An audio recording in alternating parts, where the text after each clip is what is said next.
Assalamualaikum warahmatullahi wabarakatuh. Waalaikumsalam. Waalaikumsalam. A'udzubillahi minasyaitonirrajim. Bismillahirrahmanirrahim. Alhamdulillahirabbil alamin.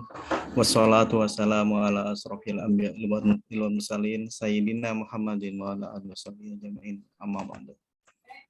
Terima kasih kepada Bapak Ibu sekalian, adik-adik sekalian, forum pengajian TPKI, LKKI, ITS.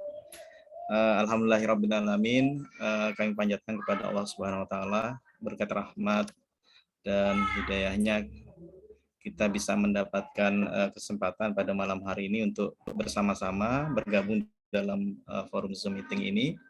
Tak lupa salawat dan salam kita curahkan kepada baginda Nabi besar Muhammad SAW beserta para keluarganya, sahabat-sahabatnya, dan alhamdulillah kita umatnya semua di sini. Insya Allah akan mendapatkan syafaat beliau di hari akhir kelak. Bapak Ibu sekalian, pada malam hari ini sebelumnya saya mohon maaf karena ada kendala pada kamera kami sehingga kami tidak bisa menyalakan kamera. Namun demikian saya yang bertugas pada malam hari ini sebagai moderator akan mendampingi Bapak Andi Mapajaya. Beliau ini guru saya di arsitektur, Bapak Ibu. Sekaligus beliau juga seorang dosen dan praktisi di arsitektur, dan saya pikir beliau banyak berkegiatan tidak hanya di arsitektur tetapi juga yang berkaitan dengan budaya. Nah, pada malam hari ini beliau akan menyampaikan sebuah topik yang sangat menarik, saya pikir, untuk dibedah lebih dalam, dan barangkali ini juga bisa menjadi bahan diskusi Bapak Ibu sekalian. Topik ini berjudul Peradaban Islam di Nagari Giri, Berarsitektur sebagai Jalan Kembali. Nah ini terus terang materi ini bagi saya cukup berat gitu ya. Tapi saya ingin belajar lebih jauh gitu kepada Pak Andi, karena beliau yang bisa menerjemahkan atau mengartikulasikan makna di balik topik ini. Nah, kurang lebih untuk mempersingkat acara, kami persilahkan kepada Bapak Andi Mapajaya untuk menyampaikan topiknya atau materinya. Kami persilahkan Pak Andi. Bismillahirrahmanirrahim. Assalamualaikum warahmatullahi wabarakatuh.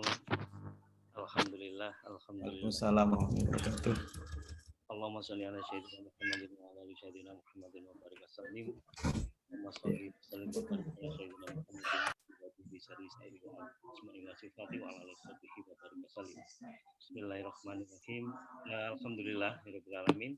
Saya mengaturkan terima kasih kepada seluruh rekan-rekan, guru saya, sahabat-sahabat saya yang pada malam hari ini menjadi teman bicara gitu ya di dalam satu dialog yang saya bukan ahlinya sebetulnya dalam bidang sejarah, saya bukan pakarnya dari sisi arkeologi dan sebagainya, tapi karena kecintaan ke negeri Giri ini yang alhamdulillah sampai hari ini Allah telah memberikan kesempatan gitu ya untuk bersama-sama menemani teman-teman yang ada di Giri. Ini khususnya alhamdulillah juga hadir di sini kalau saya bilang takmir Masjid Giri yang dalam 1-2 bulan ini mungkin kita sering jalan-jalan gitu ya untuk melihat beberapa hal yang berkaitan dengan keinginan kita bersama untuk merekonstruksi kembali gitu ya atau merevitalisasi Masjid Giri yang berangka tahun 1554. Ya. Jadi kecil memang, cuman ukuran 7x8 gitu ya. Kalau lantainya ukuran 8x8, ini merupakan bagian yang sekarang di Kompleks Giri yang berada di antara bangunan Giri yang dibangun di zaman Belanda pada tahun 1875 dan bangunan yang dibangun oleh pihak swasta, yaitu mungkin istilahnya PT Plywood itu ya, yang berangkat tahun kurang lebih 1970 ya. Di tengah kepungan ini kemudian kita ingin mencoba menghidupkan kembali gitu ya bangunan Masjid Giri Putri panjenengan sering ke sana. Jadi usaha-usaha itulah kemudian dalam perjalanannya sangat menarik, perjalanan ini sangat menarik sampai kepada beberapa temuan-temuan gitu yang dilakukan oleh teman-teman, dan rasanya ada beberapa hal yang nanti akan menjelaskan bahwa sebetulnya kita ini punya tradisi tulis yang luar biasa. Tidak hanya tradisi lisan yang sebagian besar para ahli sejarah itu selalu menyatakan artefak-artefak atau mungkin tinggalan dari peradaban itu tidak pernah ditulis ya. Tapi ternyata teman-teman sendiri pun menerima beberapa sumber ya yang itu tertulis ya, dan tidak main-main gitu ya, bendanya itu tidak ada. Di perjalanan teman-teman ketika studi di Mesir itu dapat ya buku-buku yang sumbernya adalah hasil dari tulisan Sunan Giri. Artinya tidak Sunan Giri 1 ya, ada Sunan Giri 1, ada 2, 3, 4 dan seterusnya. Jadi mungkin nanti ada tulisan dari Sunan Giri 1 dan 4 ya. Tapi mohon maaf mungkin saya hari ini tidak bisa menunjukkan ya tinggalan itu ya, tapi mungkin teman-teman nanti dari Masjid Giri bisa membantu gitu ya untuk menjelaskan. Baik, Bapak Ibu sekalian, saya akan mencoba masuk pada materi yang pertama gitu ya, ngobrolnya gitu ben gayeng gitu. Saya mencoba untuk ya melihat dulu beberapa pengertian yang nanti kita pahami di awal. Yang pertama adalah berkaitan dengan peradaban Islam di Nagari Giri. Peradaban Islam ya mungkin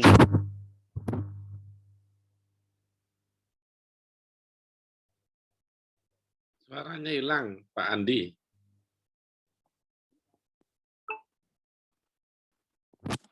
Sampun nggih. Oke, sampun. Nggih. Alhamdulillah. Jadi tidak hanya budaya, tapi nanti mungkin Bapak Ibu bisa mersani pemahaman tentang adab gitu ya, akhlak gitu ya. Kemudian yang kedua pemahaman tentang Islam sendiri.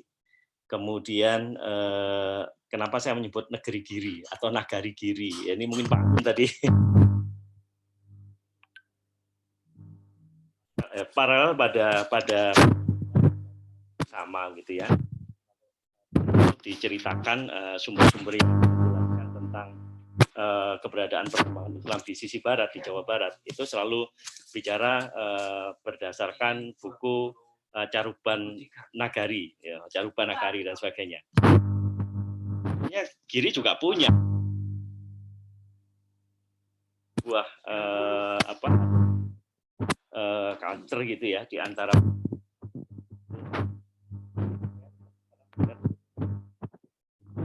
yang menceritakan bahwa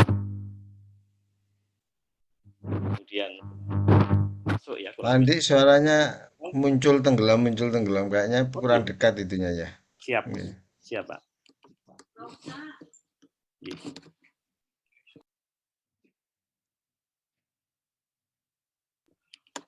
Nyun sewu. Jadi memang diceritakan bahwa di akhir ya surutnya itu banyak ya, beberapa gerobak gitu ya, buku-buku dari Giri itu yang diangkut ya ke Belanda, dan saya mendapat cerita dari rekan dari Pak Darmaji gitu ya yang ada di Yogyakarta, yaitu Gu Aryawan ya. Gu Irawan atau Gus Irawan, yang kemudian beliau menceritakan bahwa sebetulnya banyak tulisan-tulisan para ulama atau sumber-sumber sejarah kita itu yang sekarang itu posisinya ada di Indonesia, sudah ada di Indonesia. Yaitu beliau menjelaskan berada di Perpustakaan Karangasem Bali. Kenapa itu saya nggak tahu prosesnya. Banyak dari para orang-orang yang punya kompeten di bidang itu, atau mungkin ya orang-orang yang punya duit gitu ya, bisa memindahkan gitu ya naskah lama itu yang ada di Belanda ya khususnya karena tadi ceritanya dibawa banyak ke sana. Nah kemudian itu berada di Karangasem, Bali. Saya pernah bertanya ke beliau, apakah jumlahnya 10-an? Beliau menggeleng. Apakah jumlahnya ratusan? Beliau menggeleng. Ribuan, beliau menggeleng. Terus kemudian berapa Gus jumlahnya? Jutaan. Itu yang kemudian saya menjadi optimis gitu ya, bahwa sebetulnya kita ini punya tradisi tulis yang luar biasa. Cuman mungkin hari ini kita tidak akan belum pernah tahu gitu ya. Dan itu dalam bahasa Pegon dan bahasa. Jadi kalau toh seandainya suatu ketika nanti mungkin di ITS itu entah di jurusan atau di bagian bahasa yang kita punya itu juga kemudian bisa ke sana, itu artinya kita akan mengulangi gitu ya peradaban Islam yang pernah jaya pada abad ke 8 sampai 11 dalam hal ini Spanyol dan Itali, itu kan karena banyak kitab-kitab diterjemahkan dari ini ya, kemudian dipindahkan ke bahasa Arab ya, kemudian orang-orang Arab memahami itu. Terjadi ya ketika di abad pertengahan 16 itu kemudian orang-orang Eropa khususnya ya, ketika dia sudah masuk pada zaman Renaissance, itu justru mereka menerjemahkan ya kitab-kitab itu ya ke dalam bahasa mereka, dan kita ketinggalan. Kita cuma dapat mistiknya gitu ya sampai di Jawa.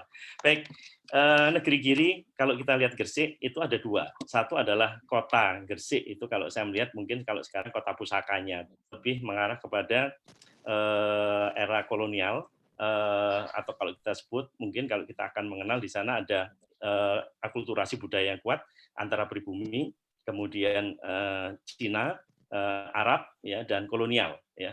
Jadi itu luar biasa. Di Gresik hari ini kita akan bisa melihat artefak itu, dan hari ini dan tahun ini itu beberapa kampung Cina, kampung Arab, kampung kolonial, kampung pribumi itu akan dihidupkan gitu ya, agar dia menjadi bagian dari destinasi wisata maupun itu karakter dari kota Gresik. Nah, di sisi lain di Gresik, kalau saya melihat sejarahnya yang lebih awal itu adalah Nagari Giri. Ada negeri Giri yang mungkin kalau kita pahami itu sudah ada di sejak mungkin abad 11 sampai abad 15 itu muncul ya, dan ada satu indikasi bahwa mungkin sebelum Demak itu ada kerajaan Giri dulu gitu ya. Ya, karena ketika Demak itu kemudian dibangun itu justru Kanjeng Sunan Giri yang menjadi panglimanya yang ada di sana. Jadi bisa jadi ini ada satu hal yang menarik gitu ya, bahwa konsepsi hakikatnya gitu ya, bahwa kerajaan Islam itu berawal itu dari Giri. Nah kemudian kenapa Giri, dan hari ini kita lihat seperti apa Giri. Nah kemudian yang kedua berarsitektur, dan kembali saya ingin mencoba untuk menceritakan bagaimana ini menuntun gitu ya, sampai ya kita teringat dengan kata-kata teman-teman Gresik, nek wis mlebu Gresik ojo kakean lah. Kakean mulai di ojo bujukan, ojo kalau dalam bahasa Surabaya, ojo mentingno awakmu kita sendiri, atau kita mengambil keuntungan untuk diri kita sendiri. Tapi justru ya kita menyerahkan seluruh apa yang punya gitu ya untuk membangun kohesi sosial ya dengan teman-teman yang ada di kiri. Baik. Ini kunci bahwa karakteristik peradaban Islam itu bersifat universalitas. Ya. Kemudian yang kedua tauhid ya, mengesakan gitu ya, selalu mengesakan. Kemudian seimbang dan moderat ya, serta adanya sentuhan akhlak. Bisa melihat bahwa peradaban Islam itu punya universalitas. Mungkin kita akan temui gitu ya di Giri itu sampai hari ini kita lihat di bagian depan masuk ke wilayah atau kawasan makam Sunan Giri itu ada dua naga Giri, naga yang berada di kanan kiri ya. Kalau orang sana mungkin mengatakan ini laki gitu ya. Kenapa ada naganya? Kalau kita lihat bahwa di zaman Islam, kalau kita lihat itu sudah mulai meninggalkan hal seperti ini. Jadi sudah mulai diganti dengan stilir ya, atau mungkin stylenya itu menyerupai binatang atau menyerupai makhluk hidup ya, tapi tidak semata-mata menggambarkan tentang makhluk hidup. Ya, tapi kita melihat bahwa pada zaman itu mungkin Sunan Giri juga mempertimbangkan ya adanya kehidupan sebelumnya, ya kemudian keragaman itu beliau tampung, ya kemudian dibahasakan dan masih melihat ini merupakan gitu ya. Itu kita akan bisa melihat toleran yang luar biasa sebetulnya kalau kita melihat tapi tidak sampai kepada hal yang sifatnya tauhid ya. Kalau ketauhidan kita tahu bahwa ajaran-ajaran di sana beliau ini adalah ahli fikih dan di beberapa sumber juga mengatakan bahwa beliau juga seorang mursyid tarekat ya. Artinya hal yang berkaitan dengan tauhid itu luar biasa. Kemudian seimbang dan moderat. Artinya bahwa di dalam kehidupan sehari-hari itu pun juga berkaitan ya dengan agama. Jadi tidak lagi mungkin istilahnya adalah sekuler gitu ya, memisahkan ya kehidupan agama dan kehidupan keseharian mereka. Jadi sampai hari ini kita melihat ya bahwa bukan tidak hanya masalah akhirat ya, masalah dunia pun teman-teman di Giri sampai hari ini kita lihat bahwa dulu itu banyak pengrajin emas gitu ya di Giri ya. Artinya mereka dalam berkebutuhan ya dalam duniawi itu juga mereka jalankan gitu ya dengan baik. Dan itu juga memperlihatkan satu estetik di dalam karya-karya mereka yang luar biasa. Hanya saja pada tahun 90-an itu sudah mulai berkurang ya, dan sampai hari ini mungkin para pengrajin emas itu sudah tidak banyak. Nah, kemudian moderat ya, artinya tidak menutup kemudian perubahan-perubahan baru ya, artinya aplikasi misalnya pada saat itu ya sampai beliau mengarang lagu-lagu anak-anak ya, dolanan dan itu kan kalau menurut saya luar biasa bagaimana kemudian itu bahasa-bahasa keagamaan itu kemudian diturunkan gitu ya kepada orang-orang yang kemudian gampang mengerti ya. Dan tentu kita juga bisa melihat bahwa ada sentuhan akhlak ya di sana. Baik, kemudian di bagian akhir ini yang masih pertanyaan saya, itu kaitannya dengan peradaban Melayu. Karena jarang sekali kita melihat peradaban Melayu, sering diceritakan kepada kita itu yang ngapunten Pak Amin, yang Majapahit, yang Singosari dan sebagainya. Tapi kemudian kalau kita nanti melihat bahwa Gresik kaitannya dengan Malaka dan Maluku, kaitannya dengan perdagangan rempah dan perdagangan sutra, ini luar biasa. Kita akan bisa melihat bahwa modernisasi itu juga sudah dimulai ya, di dalam pemahaman yang moderat tadi, di dalam perkembangan peradaban Islam. Ini ada dua hal yang saya catat ya, bahwa peradaban itu lahir didasari oleh spirit sumber ajaran Islam, yaitu Al-Quran dan Al-Hadis. Ya, tentu ini menjadi hal yang tidak akan bisa terpisahkan. Ya, kalau kita bicara peradaban Islam, maka sumbernya dua hal ini, Islam, Al-Quran dan Al-Hadis. Ya. Kemudian yang kedua, peradaban Islam itu muncul didedikasikan bagi kepentingan dan kemaslahatan, jadi kemanfaatan. Ya, jadi kalau kita melihat peradaban, maka ada dua hal ini, sumbernya dan kemudian luarannya gitu, itu sampai kepada kemanfaatan dan kepentingan bersama.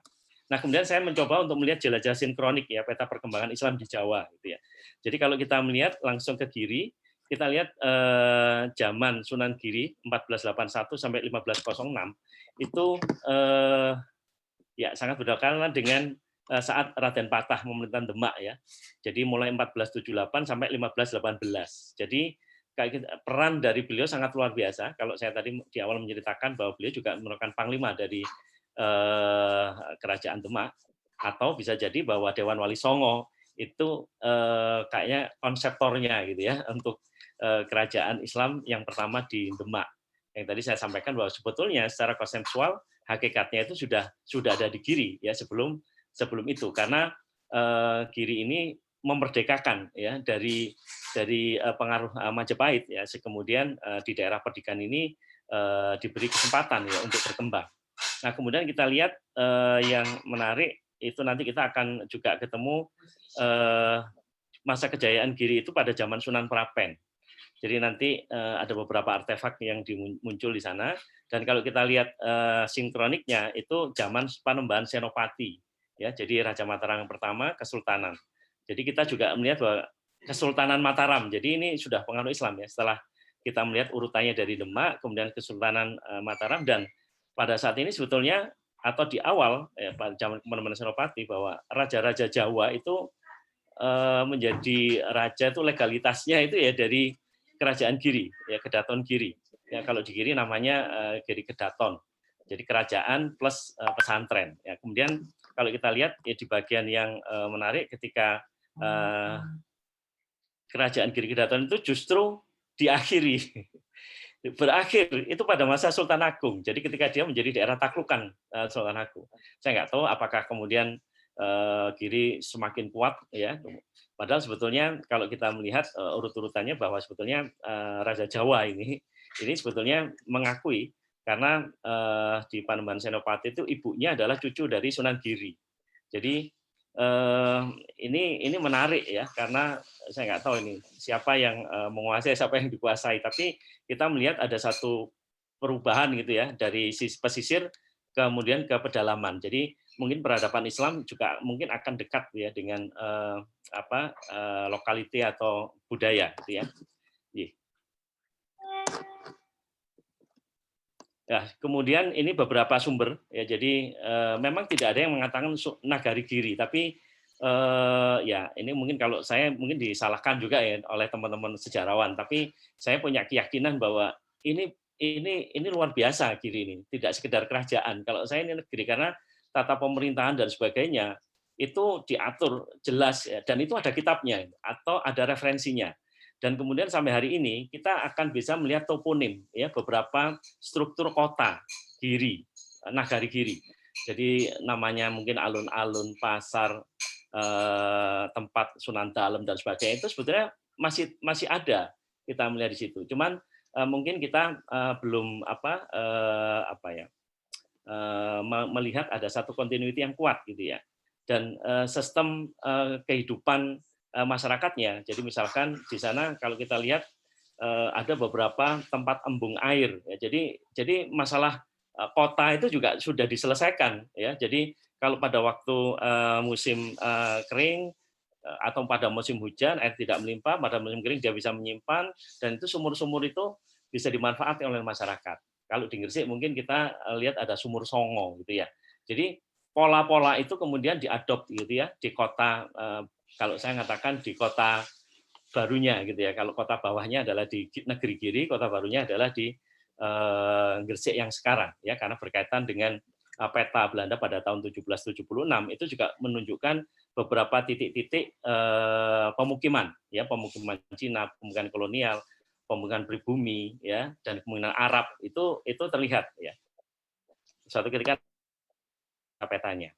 Nah, kemudian kita lihat bahwa memang dimulai di Giri itu abad 15 ya. Kemudian sumber-sumber yang menjelaskan juga nanti ada di Babat ing Gresik ya, itu menyatakan bahwa Giri ini tidak hanya sekedar kerajaan tapi juga pesantren.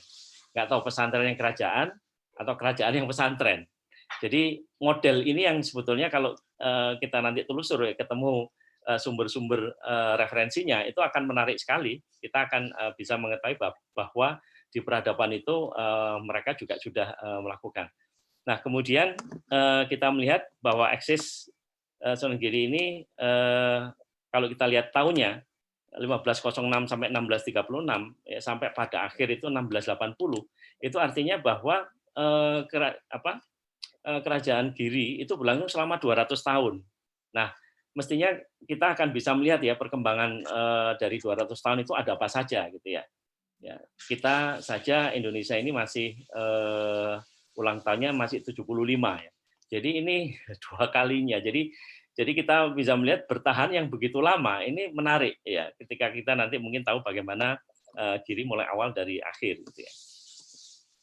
Nah, ini pengaruh. Jadi Giri ini tidak hanya penyebaran Islam bisa melalui perdagangan atau bahkan banyak santri gitu ya yang dari berbagai daerah.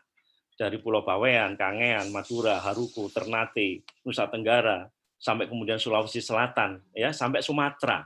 Jadi saya melihat bahwa ini sebetulnya ya hampir seluruh Indonesia kalau saya melihat, mungkin kecuali Irian Jaya. Ya. Kemudian ya tadi kalau kita bicara budaya, beliau ini selain raja, kemudian juga seorang waliullah atau seorang alim, dia juga pencipta karya seni yang luar biasa. Ya, jadi saya nggak tahu tinggalan emas ya, para pengrajin yang sekarang itu juga mungkin urut-urutannya juga bisa berkaitan ke sana, dan juga mungkin kalau hari ini kita akan juga tahu lagu-lagu anak dan sebagainya. Kemudian lagu-lagu di Jawa, misalkan Asmoro Tono, ya, Pucung dan sebagainya, itu juga karya dari beliau. Jadi ini menarik bahwa kesenian atau budaya masyarakat pada waktu itu memang tidak kemudian dihilangkan. Ya. Nah, ini salah satu yang mungkin karya dari Sunan Giri IV, yaitu Sunan Prapen. Jadi kalau kita sering mendengar cerita Jangka Joyoboyo, itu ditulis oleh Sunan Prapen. Kita bayangkan, ya. Jadi kita saja mungkin ngajar itu kalau misalnya ada penelitian atau nulis ilmiah mungkin juga ini seorang raja itu punya kesempatan gitu ya untuk menuliskan sesuatu. Jadi kitab Musarar yang kemudian isinya adalah Jongko Joyoboyo salah satunya itu ditulis oleh Sunan Prapen.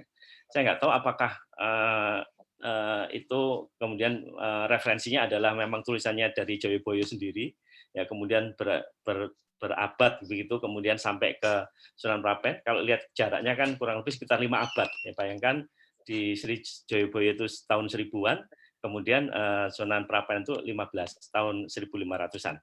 Ya. Nah, kemudian hal lain. Saya hari ini juga masih mencari, saya kurang lupa bahwa Sunan Giri pun juga menulis kitab tentang saya nggak tahu ya, mungkin kalau ini saya keliru mohon dikoreksi ya. Juga tentang apa ya? Tentang perobatan gitu ya. Itu juga beliau nulis ya tentang selain fikih itu beliau juga menulis tentang itu gitu ya. Dan mungkin beberapa kitab yang tadi saya sampaikan juga ditemukan oleh teman-teman ketika studi di tempat lain. Nah, ini saya melihat bayangan saya yang kiri ini adalah saya nggak tahu kalau dulu ada lampu gitu ya, kita sebetulnya bisa melihat. Tapi sebetulnya di Giri ini adalah tempat yang tepat ya. Dia paling tinggi di dataran di Gresik ya, di Gunung Petukangan ya, dan Gunung Sitomukti itu di bagian wilayah itu adalah tempat yang tinggi untuk melihat. Jadi kalau hari ini kita saksikan di makam Ibunda Sunan Giri Dewi Sekardadu di daerah Gunung Anyar, itu kita juga akan bisa melihat sampai kita bisa melihat jembatan Suramadu. Ya, itu luar biasa. Jadi pilihan titik itu tidak hanya sekedar informasi Sunan Giri ketika ketemu ayahnya di Pulau Besar di Malaka, tapi ya ini petunjuk ya kalau saya melihat sampai kemudian memilih meletakkan pesantrennya di sana. Ya. Dan di sebelah kanan ini adalah tinggalan yang saya sebutkan tadi, naga giri, bentuknya memang benar-benar naga gitu ya.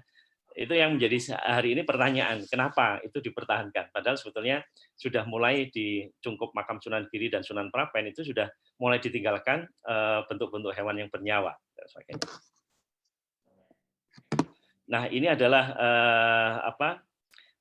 stalistika cungkup makam Sunan Giri sebetulnya. Cuman ketika di cucunya Sunan Prapen ini mendapatkan cukup makam dari Palembang, kemudian digantikan ya untuk buyutnya ya, untuk memuliakan gitu ya. Tapi yang asli kemudian ketika disimpan dan ketika Prapen meninggal ini dikembalikan, dan ini kita melihat bahwa sebetulnya sudah ada sentuhan geometrika Islamic pattern ya dengan lokality ornamentasi Jawa dan juga Cina ya. Ini kalau kita melihat, jadi tadi universalitas ya, akulturasi budaya yang kuat, tapi kemudian itu masih bertahan dan tadi untuk berusaha mentauhidkan ya, meskipun kemudian moderat ya dan seimbang gitu ya untuk ukuran mereka. Dan ini adalah pelajaran akhlak ya.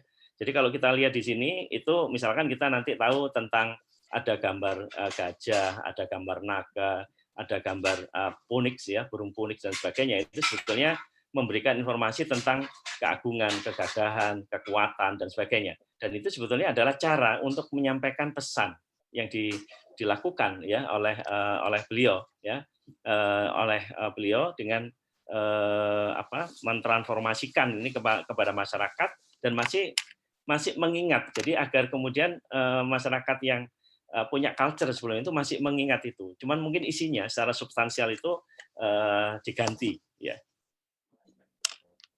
Jadi ini salah satu hal yang kita sering melihat ya.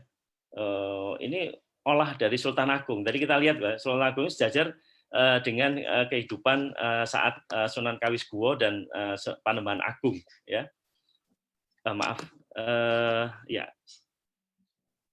Kaliskuwo dan Panembahan Agung ya di tahun itu. Dan beliau sudah dinyatakan adalah orang Jawa yang bisa mendekatkan ya dengan culture Islam, Jawa dengan Islam. Kemudian tahun Saka ya, dalam bahasa Jawa, dalam Jawa, kalender Jawa itu kemudian didekatkan ke kalender Komariah Islam ya. Kemudian ada hitungannya, sehingga kalau hari ini kita mengenal tentang kapan itu terjadi, kita bisa melihat padanannya gitu ya, antara tahun Saka dan tahun Hijriah ya. Nah, ada satu indikasi gitu ya dari teman-teman ketika memperoleh salah satu sumber ketika di Mesir itu, ini yang nulis kayaknya bukan Sultan Agung. Ini adalah salah satu dari Raja Giri, raja di Giri, yaitu Sunan Giri yang keberapa, ketiga atau yang keempat. Ya. Cuman karena mungkin pada saat itu sudah ditaklukkan, ini kemudian dibawa. Ya, jadi ya ini masih debatable. Tapi yang menarik adalah sumbernya itu di sini, gitu ya. Sehingga kemudian kita melihat, wah ini berarti Giri ini ya, zaman itu adalah mungkin adalah sebuah pusat peradaban Islam di Jawa gitu ya, atau mungkin di Indonesia kalau kita bisa mengatakan itu ya, karena dengan bukti-bukti artefak yang seperti itu. Baik, ini saya akan coba sambung sebelum masuk ke yang berikutnya. Saya tadi menyiapkan nyun sewu.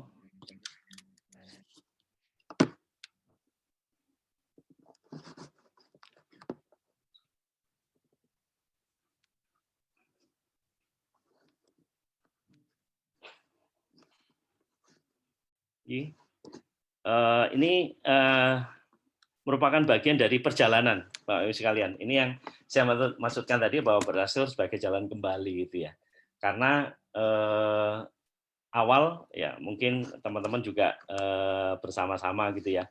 Kita mengenal Giri itu mungkin sejak tahun 93 gitu ya. 93, 92, 93. Ya, jadi kalau mungkin hari ini ya kurang itu sudah lebih dari kita dulu nggak hanya kepingin saja karena senang saja berziarah ke sana ya, karena kita juga gembira gitu ya, hati kita punya tautan gitu ya, tapi 30 tahun kemudian harus kembali ke sana gitu ya. Tapi justru itu kemudian perlahan-lahan kita melihat apa yang ada di Giri. Jadi ini kebetulan karena ada kesempatan gitu ya untuk merestorasi Masjid Sunan Giri, yaitu mengembalikan ke aslinya. Padahal sebenarnya datanya nggak ada. Tapi ternyata di tengah perjalanan itu teman-teman menemukan satu sumber, yaitu buku Babat Sedayu. Itu justru menjelaskan bahwa bangunan yang ada di Giri itu dulu awalnya adalah bangunan yang berada di Giri Kedaton. Nah, kemudian oleh putrinya Sunan Giri, yaitu Nyai Nyai Agung Kebon, maaf ini kalau mungkin namanya salah, itu kemudian memindahkan ya, di zaman Prapen itu dipindahkan itu di tempat yang sekarang. Nah, ini yang menarik adalah waktu itu kita cocokkan, di situ disebutkan ukurannya. Jadi yang dipindahkan adalah ukuran sekian, balungannya dimensi sekian, tingginya sekian, kemudian dipasang seperti ini ya. Dan itu menjadi pemeriksaan kita bahwa ternyata yang ada sekarang, jadi yang ada di Giri sekarang itu sudah mengalami perubahan beberapa kali renovasi. Jadi kemudian kita coba membaca yang ada di sana, dan yang dilakukan oleh teman-teman adalah ketika dari sisi akademik kita mencoba untuk membandingkan ada paralel pada yang sama, tapi ketika kemudian itu dilakukan di lapangan, kita justru menemukan hal baru. Jadi kayu yang lama yang terpendam yang mungkin dulu pada waktu renovasi karena tidak dihilangkan karena menganggap ini adalah sebuah jaring, itu ditutup plesteran dan sebagainya, dan itu kita buka kembali ya, dindingnya yang dulu bata itu ukuran segede apa itu juga muncul di situ, sehingga bisa jadi nanti mungkin di dalam revitalisasi itu kita akan munculkan ya, hal-hal yang bisa memberi informasi tentang pengetahuan. Jadi kalau mungkin dalam bidang kami adalah pengetahuan tentang bangunan, mulai dari kayu, bata dan sebagainya tertampilkan. Ya ini meyakinkan saja. Jadi kita melakukan ada sumbernya, ada dasarnya gitu aja. Nah kemudian penelusuran ini kita lakukan Masjid Giri 54 itu secara sinkronik. Apa yang terjadi pada tahun yang sama, apa yang terjadi di Jawa Barat yaitu Masjid Cipta Rasa Cirebon, apa yang terjadi di Masjid Kiai Hasan Besari yang ada di Ponorogo tahun 1742, apa yang ada di Masjid Baitur Rahman Ponorogo tahun 1600. Jadi masjid yang didirikan oleh gurunya Muhammad Agung Besari. Jadi masjid yang didirikan oleh Kiai Donopuro, ya. Tapi kemudian sekarang makamnya di belakang itu agak disembunyikan. Nah, kemudian muridnya itu kemudian punya putra yaitu Kiai Hasan Besari, itu kemudian mendirikan Masjid Hasan Besari. Dan sampai hari ini kita bisa tahu artefak biasa yang kemudian atapnya adalah dari sirap kayu jati, sama dengan apa yang ada di Makassar. Ya, jadi kita melihat di makam Sunan Giri, makam Sunan Prapen itu pada era-era itu menggunakan material yang kurang lebih sama. Kita juga melihat ya contoh misalkan restorasi salah satu bangunan tajuk yang ada di tempat lain.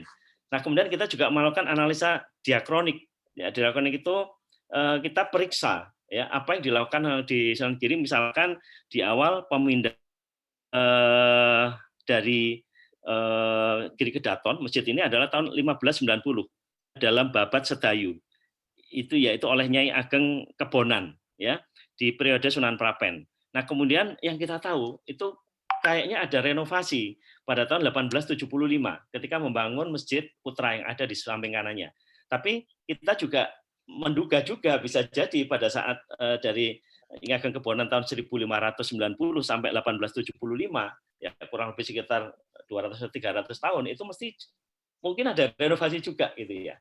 Nah, kemudian tahun 74 ya itu dilakukan renovasi lagi ya, kebetulan ada di bagian depan ya dilakukan, dibuat teras dan sebagainya, dan kemudian akan kita lakukan restorasi pada tahun 22. Nah, menariknya adalah pada tahun 74 ketika dia direstorasi itu sempat direkam oleh kolega rekan dosen senior kita Pak Zen Mulyo Prawiro yang sekarang sudah almarhum. 30 tahun yang lalu kita mendapatkan data itu ya. Data itu kita dapatkan dalam sebuah buku yang diterbitkan pada tahun 1978 ya. Jadi gambar sketsnya masih ada. Tapi ketika kita telusuri di keluarganya kita belum mendapatkan ya. Nah, dari analisa diakronik sinkronik ini kita akan mencoba untuk melihat bagaimana bentuknya, bagaimana konfigurasinya, bagaimana tektonika dan sebagainya.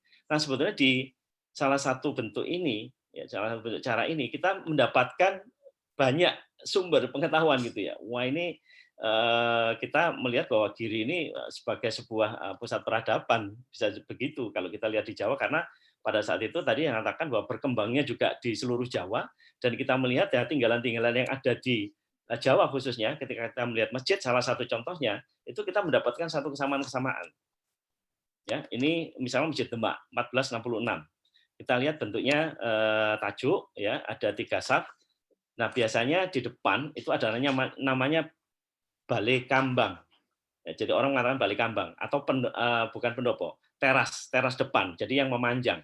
Kalau sekarang dikatakan ini rumah limasan. Kalau yang di belakang ini adalah tajuk, ada 3 trap. Ya, orang biasanya menyampaikan ini Islam, iman, ihsan. Ya, itu diartikan mereka. Tapi kalau kita melihat nanti kita akan bisa melihat kenapa itu karena mungkin secara konstruksi.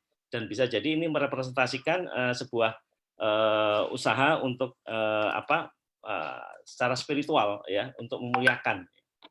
Kita lihat sekarang, bayangkan 1466 sampai sekarang itu masih utuh ya. Kalau ceritanya ada tatal yang 4 ya, salah satu yang di 4 Soko Guru itu tatal.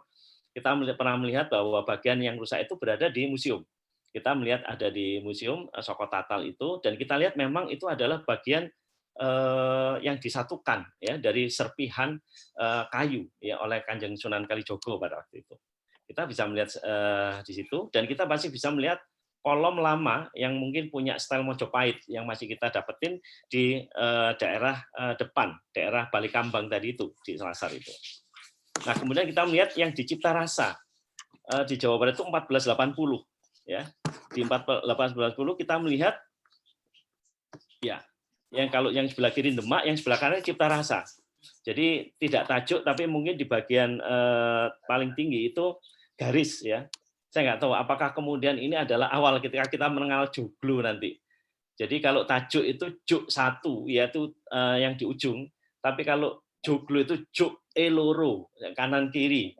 Jadi membentuk garis. Jadi kalau yang di Demak itu satu ya sebagai pusat ya kita membentuk mengerucutkan sudut. Tapi kalau di Cipta Rasa itu dua. Nah kemudian kita lihat di Jawa Barat kita juga masih melihat tajuk ya bentuk tajuk ini dan kita melihat komposisinya sama. Jadi ada yang utama yaitu bangunan Masjid Tajuk dan kemudian di depannya adalah Balai Kambang atau Selasar. Nah ini di Cipta Rasa sekarang. Kita lihat dalamnya luar biasa. Ya kalau kita lihat yang di dalam interiornya dan saya nggak tahu dari dulu mungkin warnanya merah ya.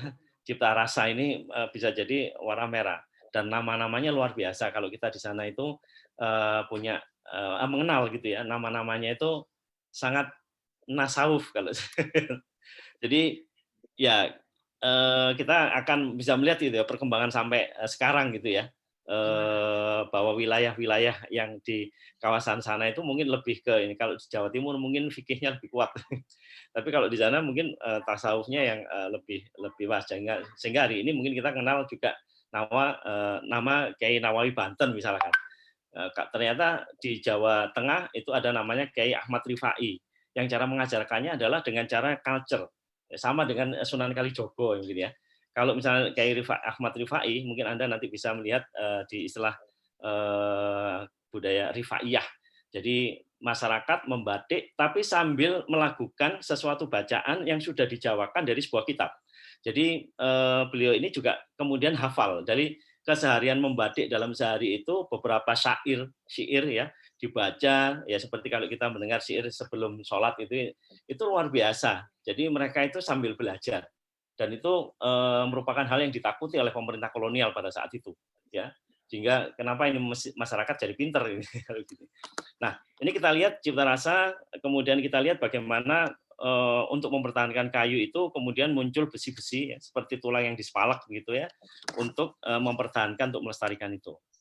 Nah, ini denah-denahnya kita melihat jadi ada denah Soko Guru 4, tapi ada yang kemudian Soko Guru 4 itu dibagi dua, ada yang di dalam, ada yang di luar. Saya nggak tahu, ini saya belum lebih dalam ya untuk mempelajari ini.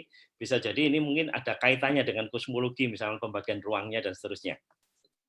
Ya, ini masjid-masjid yang kita lihat, ya bisa jadi besaran-besaran. Ini kayaknya diulang gitu ya, di kiri nanti kalau panjenengan lihat ya, ukuran 8x8 ya, ukuran 8x8 ya. Kemudian kita lihat di tempat lain juga demikian.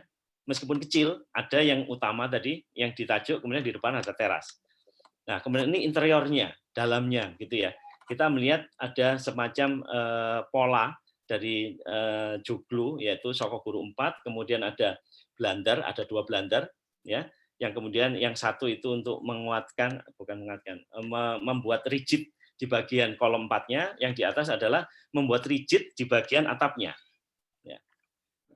Kemudian kita lihat, ya, karena mungkin tahun ya, lifetime kayu, kemudian semuanya itu diperlukan dengan besi, tapi kita bisa melihat pola yang sama gitu ya di beberapa tempat. Oke, ini kalau kita bisa melihat bagaimana modular. Jadi saudara kalau saya melihat sudah modular ya, masjidnya sudah modular. Jadi ketika dia berkembang dari ukuran 8x8 kemudian berkembang 12x12 ya, sampai kemudian kita melihat Masjid Agung Yogyakarta dan Solo atau di Laweyan. Itu kita juga akan bisa melihat pola tipologi modular itu diulang-ulang gitu ya. Itu terjadi.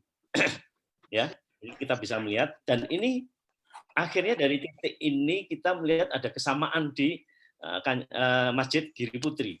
Sehingga kemudian kalau untuk merekonstruksi kita mengambil ini sebuah padanan gitu ya. Nah, kemudian kita melihat di tempat lain tadi Masjid Kiai Donopuro yang ada di Ponorogo yaitu Masjid Baitur Rahman. Jadi kan bisa melihat bagaimana mereka bersama-sama ya merenovasi ini seluruh masyarakat ya Jawanya nggak hilang ya, bancaan sarang-sarang ini tidak hilang. Ini bagian dari bagaimana merekatkan kohesi sosial dan niat ingsun gitu ya, untuk bareng-bareng. Nah, ini adalah masjidnya yang sekarang. Ya, kita bisa melihat tadi ada kedekatan ya dengan apa yang ada di Cirebon. Ya, ini dibuat oleh tukang sekarang dan kemudian dihadirkan dengan material baru, dengan kayu yang baru khususnya untuk bagian yang teras. Kalau yang tengah tetap yang lama. Ya. Ini ada di Ponorogo, panjenengan bisa meresani sampai hari ini kita bisa dengan leluasa gitu ya untuk bisa sholat di sana, dan di bagian bawahnya sudah dengan marmer ya, ditumpuki marmer ya dari yang aslinya. Kita bisa melihat detailnya yang luar biasa, penggunaan material kayu dengan dimensi yang khusus dan utuh gitu ya, rigid. Ya ini pengetahuan. Saya cuma melihat ya ini pengetahuan ini tentu tertulis gitu ya, pakem-pakemnya. Sehingga kemudian untuk membuat ini ukuran berapa, harus berapa, lebarnya berapa, tingginya berapa, dimensinya berapa, kayunya harus bagaimana dan sebagainya. Itu pernah ditulis dalam satu buku gitu ya. Ismunandar itu pernah menulis buku tentang bagaimana joglo macamnya, tipologi, ukuran, bagian elemennya dan sebagainya. Tapi ketika kita melihat real, kita melihat ya bagaimana mereka diimplementasikan ya, atau itu yang kemudian ini yang dicatat menjadi sebuah buku teori. Jadi rasanya mungkin banyak hal yang masih disembunyikan ya, dari tadi banyak buku yang dibawa ke sana, kita tidak tahu sumbernya, kayaknya kita terputus ya dengan culture ini. Tapi rasanya dengan perlahan-lahan ini kita akan menemukan ya, sehingga kemudian istilah tradisi lisan ya, masyarakat Jawa itu tradisi lisan enggak, kayaknya tradisi tulis juga kuat gitu ya. Cuman ya barangnya memang belum ketemu gitu ya. Ini bagian dari bagaimana mereka untuk mengembalikan. Ini bagian dalam dan luarnya, luar biasa. Bayangkan 1600 berarti ini sudah 500 tahun lebih ya, 500 tahun lebih. Jadi kemudian ini Masjid Tegalsari, ini berarti cucunya itu ya, murid cucu itu ya dari Kiai Donopuro, karena ini putranya dari Muhammad Ageng Besari yang ada di Ponorogo, dan ini adalah leluhurnya dari Cokro Aminoto, ya, HOS Cokro Aminoto. Ya, kalau di ITS mungkin ada Pak Haryono Sigit ya, atau kalau di sipil ada Pak Wahyu Herianto gitu ya. Kalau atau di arsitektur mungkin ada Pak Tri Haryadi ya. Baik. Ini masjidnya. Ini seluruh atapnya adalah dari kayu sama dengan kita lihat di Giri. Kita juga melihat yang ada di Cirebon. Ya. Ini dalamnya kelihatan modular. Kita akan bisa melihat kesamaan yang ada di Jogja dan ada yang di Solo. Ya. Nah kemudian ini yang sederhana masyarakat ya yang melakukan. Ya. Kita melihat, kita juga masih melihat pola yang sama sebetulnya. Mereka meniru. Ya, kita lihat ini pola yang sama. Ini dilakukan pada tahun 2003, maaf 2003. Baik, kemudian kita melihat di Giri. Ini yang saya sampaikan tadi 1554. Nah, ini posisinya bahwa yang saya tandai merah itu berada di posisi dia di Kepung gitu ya. Yang di bagian utara ini adalah bangunan Masjid Putra ya yang dibangun oleh Belanda tahun 1875.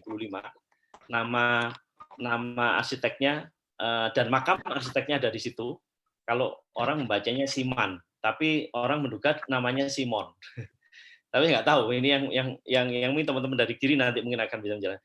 Dan seluruh pekerjaan itu ditulis ya. Bayangkan ditulis di bagian ukiran dari bukan ukiran, kaligrafi dari pintu-pintu masuk. Ya, di bagian kusen itu ada tulisan Arab. Tapi sebetulnya itu adalah Arab Pegon yang bacaannya adalah menjelaskan bahwa bangunan ini dibangun pada tahun sekian oleh ini pada hari ini tukangnya itu ini penyandang dananya itu ini dan sebagainya. Saya melihat ada satu kesamaan dengan ketika kita melihat istilah tablet itu di bangunan kelenteng. Jadi kelenteng itu ketika dia melakukan upaya untuk penggantian, upaya untuk merenovasi, itu ada batu tulis, ya istilahnya gitu ya, ditulis gitu ya, prasasti, ada prasastinya. Siapa yang nyumbang, ini apa yang dilakukan dan sebagainya. Nah, tradisi ini sebetulnya ya tadi bukan lisan, ini tertulis ya apa yang dilakukan. Sampai di bagian pondasi-pondasi itu kemarin teman-teman juga menemukan ada nama tertentu. Ya, kayaknya mungkin beliau ini adalah mungkin penyandang dana. Misalnya kalau dulu waktu Ampel itu yang melakukan adalah Pak Probo Sutejo, itu ditulis gitu. Jadi itu tidak menghilangkan itu ya tradisi. Ini di tengah, kalau kita lihat dari atas, kebetulan ada kesempatan gitu ya melihat dari atas. Nah, ini sketsa oleh Pak Zen Mulyo Prawiro. Saya jadi ya keikhlasan beliau, Bismillah. Jadi kita mengirimkan Al-Fatihah juga kepada beliau. keikhlasan beliau itu 30 tahun kemudian terkuak. Kemudian ini yang menjadi dasar. Iya, ternyata kita nggak pernah tahu fotonya gitu ya, yang lain selain ini. Jadi nanti kita cocokkan ya dengan foto yang ada. Ini sketsa. Kita membayangkan bahwa ada gerbang, ada bagian masjid yang utama, ada halaman, kemudian mungkin di sini ada tempat wudhu dan sebagainya gitu ya. Itu yang kita mau kembalikan ya. Nah, ini foto ya 1920 yang kita ambil dari KTLV. Jadi ya ini kan merenovasi 8x8 kok ribetnya amat ya. Tapi enggak, ini bagian dari sesuatu yang menampilkan kembali gitu ya sejarah pada masanya, kita bisa merasakan gitu ya. Ini bangunan yang tadi itu sudah tertutupi ya.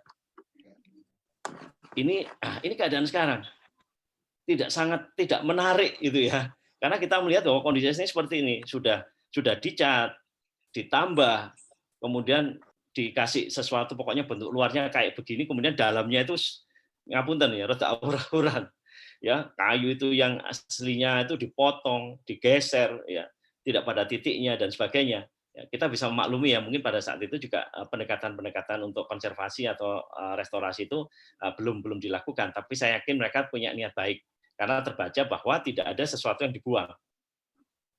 Jadi ini sebagai sebuah amal jariah itu ditutup. Ya, alhamdulillah ketika itu dibuka kita tahu. Padahal pada waktu konservasi itu menyedikitkan atau meminimkan intervensi. Jadi harus sedikit. Tapi kita yakin ini mestinya ada sesuatu karena kita ingin memberikan yang terbaik. Tapi ternyata ketika itu kelihatan, maka ada usaha-usaha bagaimana nanti mungkin itu menampilkannya dengan kaca gitu ya. Sehingga kemudian orang tahu susunan bata yang lama itu seperti ini, bahwa kayunya itu dulu di sini dan seterusnya. Itu yang kita coba ingin cari, ini bagian dari solusi kita untuk mengkonservasi. Ya. Ini kita lihat, ini bagian yang baru. Dan ini terjadi karena pada waktu kita mau memperbaiki, teman-teman yang ada di masjid ini mau memperbaiki plafon. Kita tahu ternyata rusak. Ya. Kemudian bagaimana ini kita kembalikan. Dan persoalannya adalah karena dia terletak di antara bangunan-bangunan, bagaimana kemudian kita mencoba untuk membuat talang. Ya. Nah ini sangat luar biasa. Dan rasanya ya ini mestinya kembali. Sunan Prapen mungkin kalau perso ini 1544 kak koyok ngini rek. Saiki kok koyok ngini. Nah, itu yang kemudian kita mencoba belajar. Nah, itulah sebetulnya kemudian persatu itu kita ditunjukkan gitu ya, bagian-bagian yang ya, masa lalu. Jadi sambil memorize dan kemudian kita mencoba untuk ya mencari ya. Jadi ini pun juga akhirnya teman-teman ketika membongkar batai dan sebagainya, itu kemudian di dalam satu kitab yang tadi saya sebutkan, Babat Sedayu, itu tidak hanya dijelaskan tentang ukuran bangunannya, tapi juga dijelaskan tentang campuran atau material untuk mengikat batanya. Wah, ini menarik sekali. Dan itu dalam bahasa Kawi ya, dan kemudian diarapegonkan gitu. Jadi kemudian diterjemahkan ya. Ini dan di atas untuk menyamakan dengan bangunan. Jadi ingin disamakan dengan bangunan yang 1875 yang Belanda. Kita membaca bahwa warna-warnanya juga dibaratkan gitu ya. Kemudian kita ingin kembali. Nah, kita melihat 3 hal, ada form, space, meaning-nya gitu ya. Jadi geometrinya bagaimana, kita kembalikan proporsinya bagaimana, wujudnya seperti apa, fungsinya juga demikian, kita kembalikan, dan meaning-nya. Nah, ini masalah maknanya ini yang agak susah. Jadi orang bilang jiwanya nggak hilang gitu ya, tapi ya apa menggambarkan jiwa. Jadi mungkin satunya adalah material yang physically, kemudian yang imaterialnya. Jadi kalau saya melihat bahwa peradaban Islam tadi itu, jadi ya ini kecanggihan ya, mereka physically-nya itu dipikirkan, tapi imaterialnya atau mungkin isinya, substansinya itu yang kemudian disesuaikan kita masih bisa merasakan lama meskipun dengan cara yang baru atau dengan kekinian.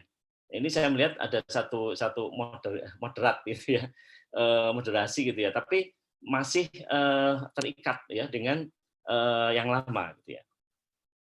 Nah, ini kalau kita lihat secara sepintas, ini masjidnya mau kita kembalikan, kemudian kita modelingkan, karena di sana talang dan sebagainya menyebabkan bocor dan sebagainya, kita mau naikkan, tapi dengan menaikkan ini bagaimana dia tidak kehilangan tadi, tidak kehilangan imaterialnya, tidak kehilangan jiwanya gitu, soul-nya itu tidak hilang gitu. Itu yang sulit, dan rasanya ya mungkin itu menjadi metode ya yang coba kita lihat, kita tiru gitu ya dari para wali songo gitu ya, terutama misalkan ajaran dari Sunan Kalijogo ya.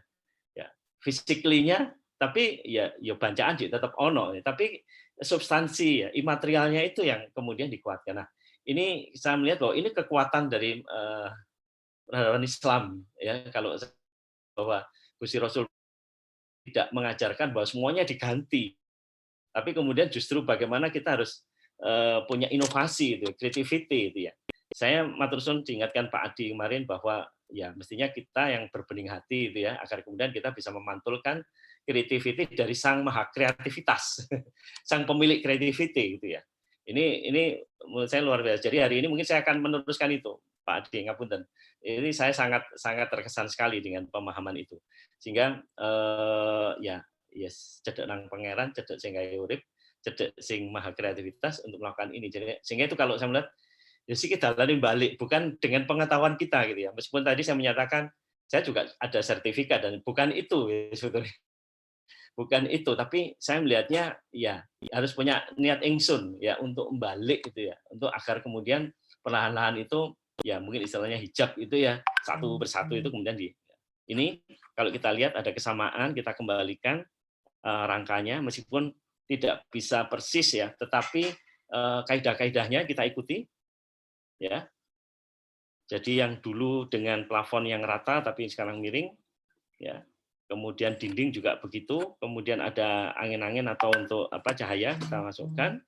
Ya, talang kita selesaikan. Jadi masalah physically kita selesaikan, kemudian masalah materialnya tadi coba selesaikan ya. Kurang lebih gambarannya nanti akan dikembalikan seperti ini. Jadi yang warna hijau biru tadi kayunya dikembalikan, cahayanya kita atur, kemudian bagian atapnya kita kembalikan, bukan kemudian menurut kita, tapi menurut data. Apa yang ada di Cirebon, apa yang ada itu kita kembalikan seperti itu. Kemudian ada tumpang sari luar, tumpang sari dalam, dan sebagainya. Dan alhamdulillah ini sedang dikerjakan, Bapak Ibu kalau mau mersani. Jadi insya Allah mungkin mulai dari akhir bulan Februari kita memasukkan kayunya. Jadi sementara ini adalah dedel bagian dari dindingnya, menggantinya, kemudian mempertahankan yang yang harus dikelihatkan. Ini daftar pustakanya. Nah, mungkin berkaitan dengan kita yang ada di sekolah akademik atau mungkin yang berprofesi ya. Jadi kita tidak memandangkan hal yang kecil dan besar ya. Namun besar kecilnya kemauan dan kesungguhan. Ya ini yang kalau saya menyatakan ya sih yang balik. Bukan ini proyek gede, ini proyek cilik gitu ya, tapi justru dari hal ini banyak kita mendapatkan sesuatu. Ini yang menurut saya manfaat ketika kita mau ya untuk di profesi apapun kalau saya melihatnya itu juga bisa kita lakukan, dan itu adalah spirit ya di ajaran Islam tadi, di peradaban Islam ya, bahwa kita tidak kita juga memberikan physically-nya, kita juga memberikan intens yang ada di imaterialnya. Jadi saya kira demikian Bapak Ibu sekalian, saya aturkan kepada Mas moderator penjelasan saya, dan mungkin kita bisa nanti masuk di dalam diskusi. Matur suwun. Wassalamualaikum warahmatullahi wabarakatuh. Waalaikumsalam. Waalaikumsalam warahmatullahi wabarakatuh. Waalaikumsalam. Oke. Terima kasih pada Pak Andi yang sudah menyampaikan materi pada malam hari ini.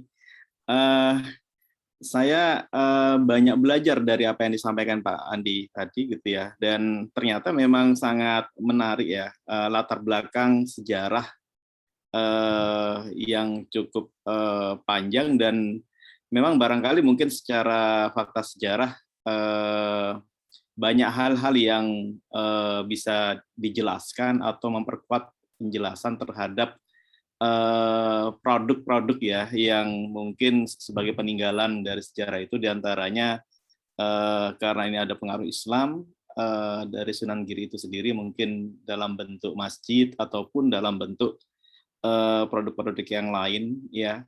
Kemudian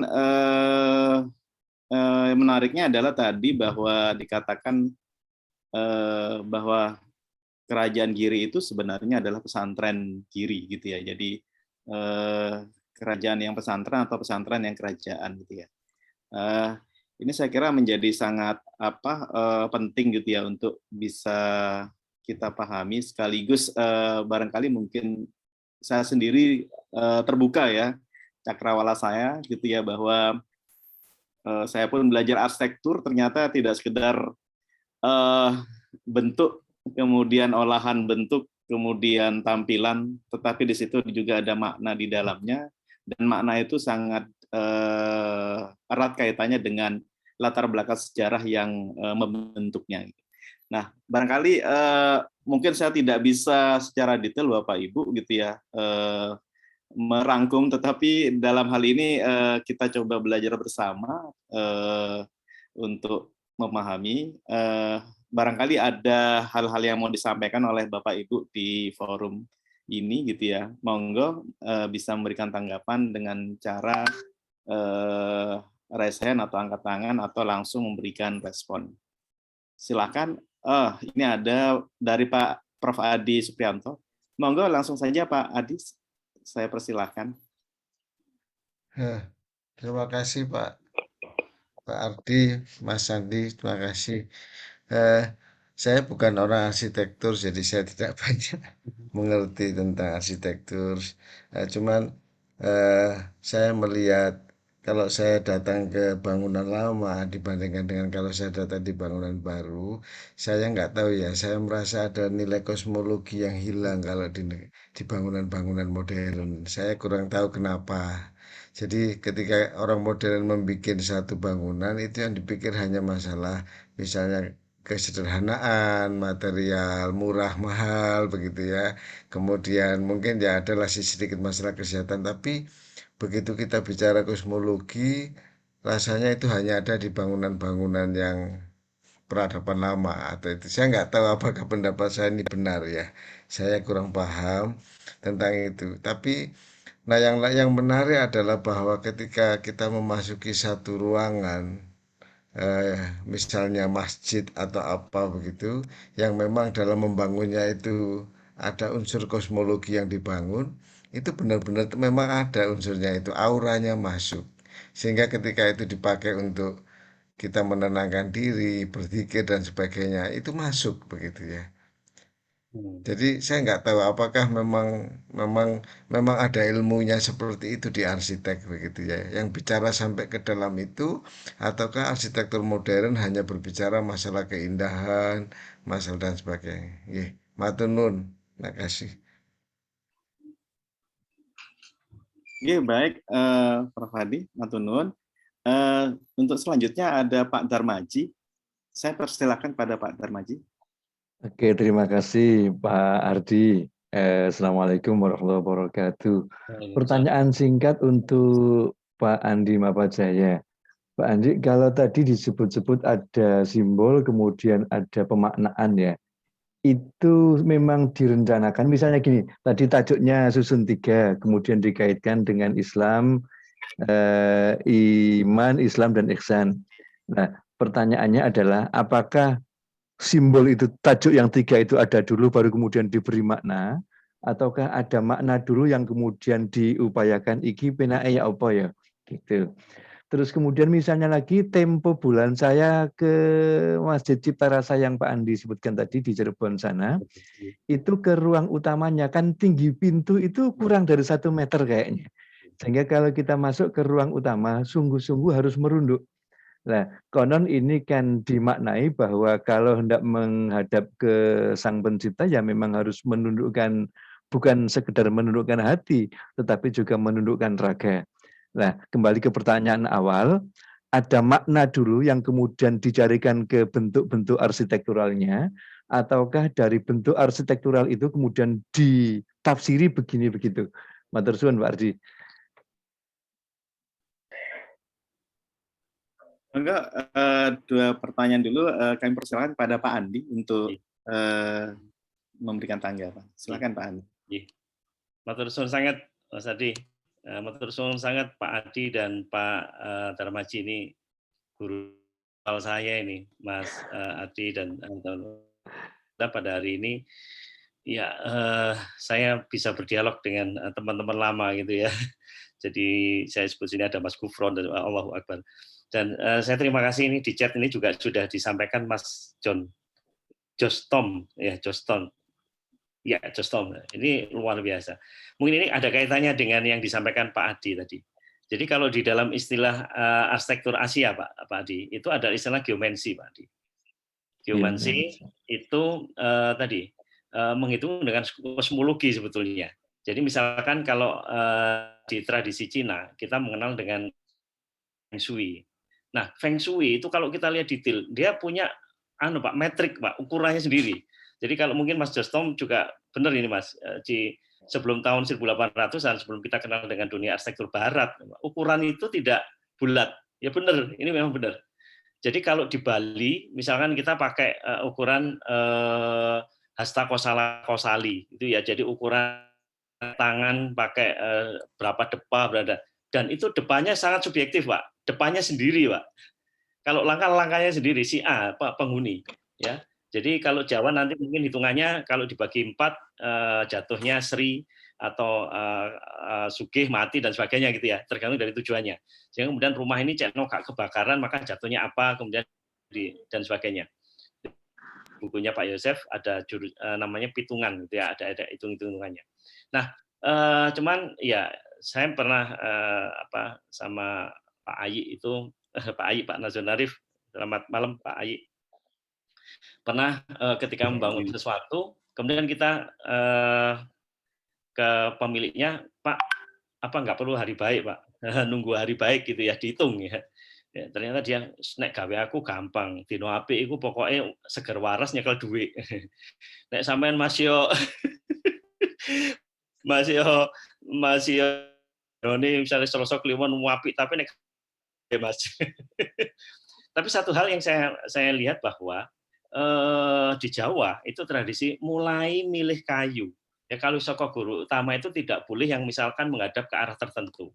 Dia tidak boleh berada di sekitar sungai. Dia tidak boleh ada cabangnya dan sebagainya. Itu sebetulnya adalah usaha-usaha untuk tadi menyusun mapping kan gitu ya, memappingkan tentang kosmologi. Ketika kemudian orang merasakan enak ya ayam ya mergo apa, kadang nggak bisa dijelaskan. Dengan ukuran juga demikian. Tadi tipe Sri, tipe Sugih, tipe Pati, tipe Loro itu juga itu ada pertimbangannya gitu ya. Nah, sampai kemudian kalau dalam ya penelitian yang lalu ya ketika saya coba membaca makna rumah Jawa, itu mulai dari masang syarat itu ya. Kenapa pakai daun tertentu? Kenapa pakai tadi arah hitungan tanah itu juga kalau dalam Jawa itu dipahami seperti seorang istri gitu ya, milih tanah sing miring ke kanan ke kiri, itu kemudian kita juga milih wateknya gitu ya, seperti ya, istri itu nyun sewu sing lencir itu juga di Jawa itu ada. Sehingga mungkin istilah geomansi di ukuran dan juga kemudian ya karakter dari materialnya itu juga memang harus diperhatikan. Nah, istilah Pak Darmaji tadi masalah makna. Makna itu sebenarnya gini Pak Darmaji, kita itu bebas untuk memberikan interpretasi, ya. Jadi pengamat itu bebas. Jadi tidak harus sama dengan si arsiteknya atau penggagasnya, gitu ya. Penggagas misalkan, ya nyun sewu, saya sangat appreciate ya, dan kalau itu kemudian membuat keris itu ngelakoni, gitu ya, kemudian ono posone, kemudian dalam sentuhan itu ada wiridnya, ada zikir, itu luar biasa. Sama seperti tadi saya cerita batik Rifaiyah yang ada di Jawa Tengah itu nyebul malam sambil kemudian meletakkan malam itu ada doa-doanya gitu ya, sambil dia menghafalkan sesuatu gitu ya. Nah, saya melihat ini bagian untuk mengisi tadi, mengisi maknanya gitu. Tentang nanti itu kemudian diinterpretasi berbeda, monggo. Tapi yang saya rasakan bahwa sampai hari ini kalau itu memang dibuat dengan sungguh-sungguh gitu ya, temu. Artinya kita akan bisa merasakan tadi yang disampaikan Pak Adi. Pas, ayem. Tapi kemudian tidak harus kita terjebak pada yang material tadi itu. Wes masjid yang paling ayem itu nangkin terus nangkono terus itu kan artinya kemudian kita masuk pada apa? Ya kita sangat sangat tergantung gitu ya bahwa takutnya bahwa maksud sih pangeran gak ngekei kedamaian di tempat-tempat yang lain gitu ya. Jadi ya tadi itu kita punya keleluasaan kebebasan itu, tapi kalau toh kesungguhan itu kita lihat bahwa sebetulnya mulai dari awal dia dibuat, dia niat ingsun, kemudian sampai jadi, kemudian kita bisa menikmati, itu nanti ya istilahnya mungkin frekuensinya ketemu gitu ya Pak Darmaji ya. Kalau tadi istilah ini diartikan Islam itu orang sekarang Pak mengartikan. Bisa jadi dulu arsiteknya nggak bicara itu. Tapi mungkin karena struktur Pak. Struktur. Karena yang logik itu kan dari besar ke kecil Pak. Mengerucut ya. Tapi ada yang nggak logik Pak ketika kita melihat candi. Candi itu dari besar, sedikit kecil di kakinya, kemudian dia lurus, kemudian dia membesar ke atas Pak. Kemudian dia mengecil lagi ke atas. Mengecil lagi ke atas. Jadi ya itu nanti mungkin ketemu ya dengan tektonika gitu ya. Kenapa sih tektonika cara menyusunnya seperti itu? Itu ada maksudnya Pak. Dan di candi itu biasanya ada batu kunci gitu ya. Sama dengan nanti di tadi Pak rumah-rumah joglo itu ada namanya emprit gantil. Emprit gantil itu kayak gak fungsinya gitu ya. Tapi enggak. Tapi dia juga akan ngunci Pak. Ngunci pada bagian tertentu. Nah, orang menamakan emprit gantil, kemudian kolomnya ini kalau misalkan dalam proses itu iki wedoan iki lanangane, kemudian ada under, ada molo ya dan sebagainya. Ya orang Jawa ingin meletakkan itu untuk gampang diingat kalau itu sebetulnya rumah Jawa itu bangunan Jawa atau yang mungkin kalau dalam kasus ini adalah rumah itu bangunan itu dilahirkan, Pak. Tidak dibuat. Dilahirkan. Jadi ada proses proses milih itu tadi Pak, milih bojo sing tepat dan sebagainya gitu ya. Terus kemudian meletakkan meletakkan syarat itu kan ya seperti orang menikah. Terus kemudian dia menjaga awal, bancaan di tengah, rongko kayu dirikan dan sebagainya. Kalau rumah Jawa itu Pak yang terakhir adalah meletakkan jendela. Itu sama dengan ketika bayi, itu yang terakhir itu ada bagian yang masih terbuka, Pak, di kepala ini. Ya, itu ada bagian yang di kepala ini terbuka. Bisa jadi bahwa filosofi, ya ini menurut bacaan, Pak ya, orang bisa saja mengatakan. Kalau kenapa sampai hari ini tuh kalau kita disuwuk itu nggak lewat hidung, Pak, nggak lewat telinga, gitu. Nyuwuk itu kok disirai, kena opo. Dan itu ketika kita melihat kedekatan dengan ilmu kedokteran, itu memang sampai dia tua, dia tidak menjadi satu, Pak. Jadi ada luka. Gitu. Saya nggak tahu. Ya mungkin kalau kereta api itu mungkin Pak, kalau panas di dalam itu ada hawa. Ada buangan ke atas. Saya nggak tahu. Itu mungkin teman-teman di bidang ilmu lain itu perso. Itu kalau Pak Darmaji nyun sewu, itu kalau melihat pengertian. Matur suwun, ini saya juga menjawab Mas John Tom ya. Ya benar Mas John Tom. Jadi yang kita ketahui pada waktu di Masjid Giri ini, ketika ketemu di Babat, itu ukurannya kaki, Mas. Jadi ukurannya kaki. Jadi tidak bulat. Benar memang. Ya, ukurannya kaki. Jadi ini sang kaki dan sebagainya itu yang menjadi menarik. Jadi kalau di Bali ada takosala kosali, kalau di Jawa ada depo dan seterusnya. Ngapunten, mungkin itu mugi-mugi bisa menjawab pertanyaan matur suwun Pak Adi, Pak Darmaji dan teman-teman yang sudah menyampaikan di kolom chat. Saya kembalikan Mas Adi. Ya baik Pak Adi, menarik sekali pembahasannya. Barangkali mungkin kesempatan terakhir karena mau mendekati jam 9. Satu kali ini pertanyaan barangkali atau respon dari Bapak Ibu sekalian, monggo. Nah, Pak Ardi. Oh, nggih. Nah, Pak. Wah, ini berusaha ini Pak Pake. Pak Pake, monggo. Pak Pake ini bukan ujian.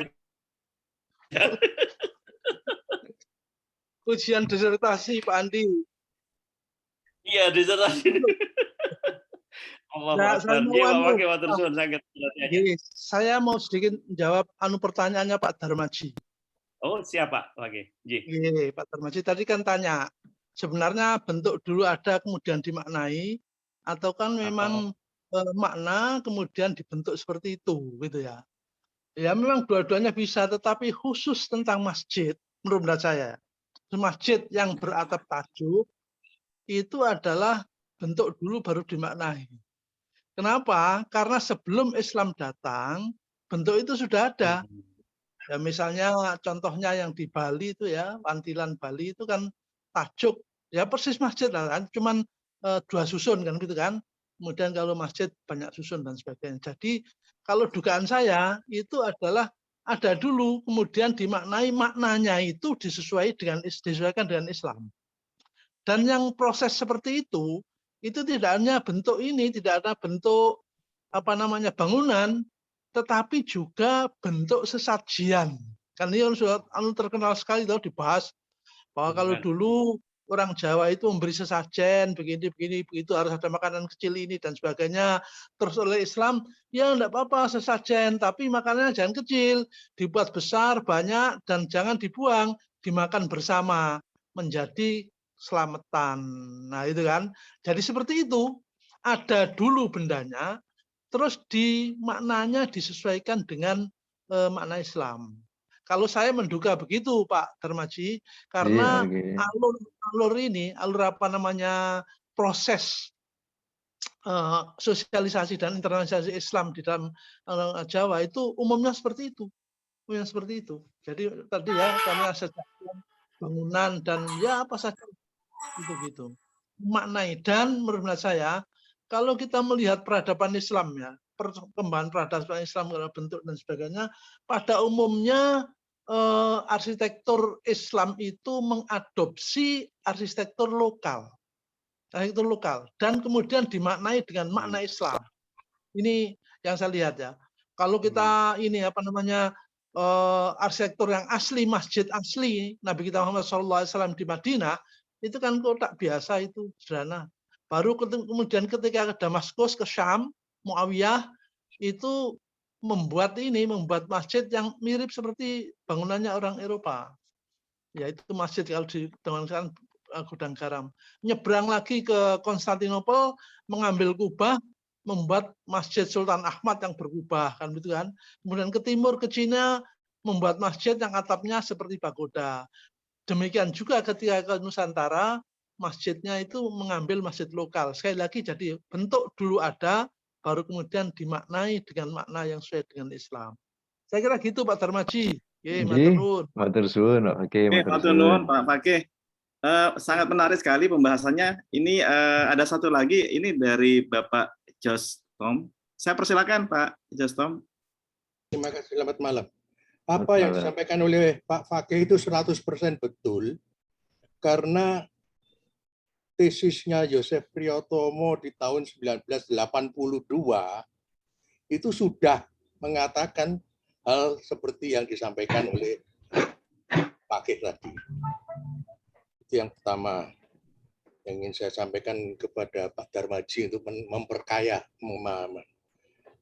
Untuk menanggapi yang Pak Profesor Adi, arsitektur zaman sekarang ini sudah kehilangan rasa, Pak. Hanya mikir tok. Padahal zaman dulu arsitektur itu adalah berpikir dan merasakan. Thinking and feeling.